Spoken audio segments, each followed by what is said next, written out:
राजधानी रांची के राजकीय अतिथिशाला में राष्ट्रीय अनुसूचित जनजाति आयोग के सदस्य डॉक्टर आशा लकड़ा के द्वारा एक संवाददाता सम्मेलन को संबोधित किया गया एवं संथाल परगना क्षेत्र में हो रही डेमोग्राफी चेंज पर गहरी चिंता व्यक्त की गई है। आयोग के सदस्य डॉक्टर आशा लकड़ा ने कहा कि संथाल परगना आज जल रहा है और झारखंड के लोहरदरहा, गुमला, खूंटी, सिमडेगा, देवघर, दुमका, गोंडा, साहिबगंज और जामताड़ा जिले में अनुसूचित जनजाति समाज के लिए चलाए जा रहे योजनाओं के क्रियान्वयन को देखने और उसमें सुधार संबंधी सुझाव देने के बाद आयोग के सदस्य डॉक्टर आशा लकड़ा ने कई गंभीर विषयों को मीडिया के समक्ष रखा। डॉक्टर आशा लकड़ा ने कहा कि साहिबगंज जिले में कई ऐसे घर हैं जिनमें महिलाएं जनजातीय समाज की हैं और मुखिया के पद पर संभाल रही हैं, लेकिन उनके पति रोहिंग्या मुसलमान हैं और उन्होंने बताया कि एक संबंध में उन्होंने कई लोगों को सामाजिक संगठन से भी बातचीत की है।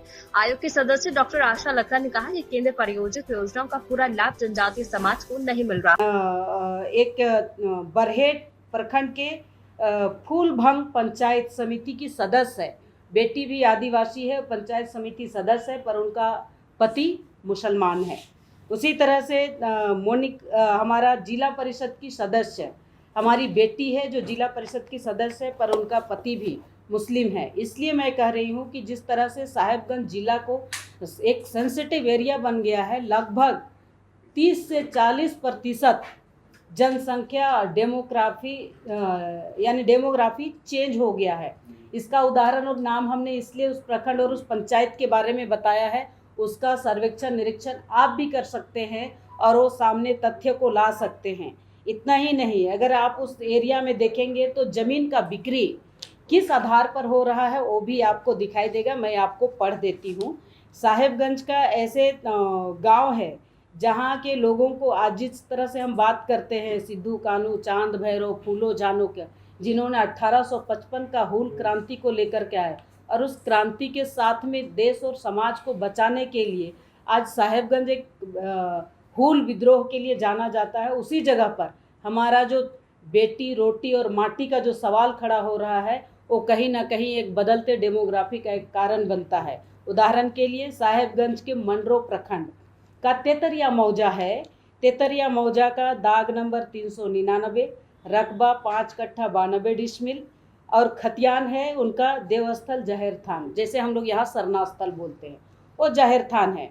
वहाँ जमाबंदी किया है किसके माध्यम से, तो सीओ के माध्यम से। उस जगह पर ना पूजा पाठ आदिवासियों का होता है, उस जगह को रोकते हुए वहाँ कब्रस्तान का निर्माण किया जा रहा था और उस कब्रस्तान निर्माण के समय डीसी के माध्यम से लगभग 28 लाख का योजना भी सैंक्शन हो गया था। और जब आयोग ने गई और वहाँ जिला प्रशासन के साथ में बैठक करने के बाद सामने ये विषय आया कि ये सैंक्शन क्यों किए, और ये तो जहर थान है जो संथाल परगना टेनेंसी एक्ट के माध्यम से उसको ना सेल किया जाता है ना बेचा जाता है, वो आदिवासियों का पूजा स्थल है जिसको कहीं ना कहीं ध्वस्त करने का प्रयास किया गया। उसी तरह से मैं आपको दूसरा बताना चाहती हूँ, यही मौजा तेतरिया का ही गोचर का भूमि।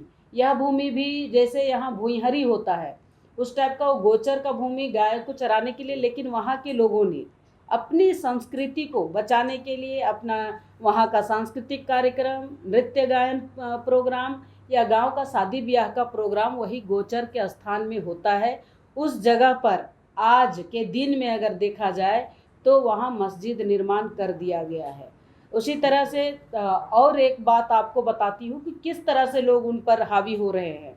आदिवासी समुदाय के लोगों को सिर्फ कर्ज के नाम पर 5,000 राशि दिया जाता है और जो ब्याज का पेपर बनाया जाता है उसमें 50,000 लिखा जाता है और इसी से वो फंस जाते हैं, पैसा वापस नहीं हो पाता है। और उस नाम से जिस घर में, जिस आदिवासी परिवार में जिनका सबसे ज़्यादा धन दौलत है यानी कि प्रॉपर्टी ज़्यादा है, उस घर की बेटी को शादी कर लेते हैं और उस ज़मीन को कब्जा करने का काम करते हैं।